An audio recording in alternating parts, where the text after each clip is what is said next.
আমার যদি একটা ৮ রঙা রংধনু থাকতো, আমি শেষ রংটার নাম দিতাম নন্দিনী। সুমিন হলে অবশ্য ঐন্দ্রিল্লা রাখত।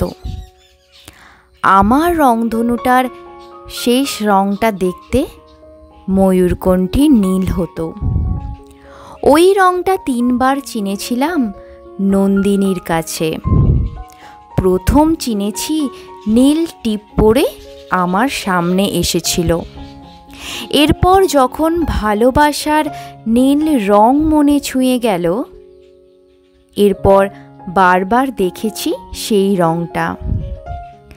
তার অনুপস্থিতি আমাকে কাঁদায়, হৃদয়ে বেদনা জাগায়, কষ্টে দোলায় ঠিক ময়ূর কণ্ঠের মতো, যেমনটা ঝড় দেখলে ময়ূররা করে। তার সাথে হৃদয়ে অনুভব করি বিষের নীল রং। আমার যদি একটা ৮ রঙা রংধনু থাকতো, আমি শেষ রংটার নাম দিতাম নন্দিনী। ৮টি রঙকে বাঁধার জন্য ৭টি গিঁট লাগত। তার এলো চুলের বিনুনিতে ৭টি ফুল তুলে দিতাম। ৭ দিন অপেক্ষায় থাকতাম তার। ৭ম দিনে দেখা হলে ৭টি সাদা বেলি ফুল তুলে দিতাম।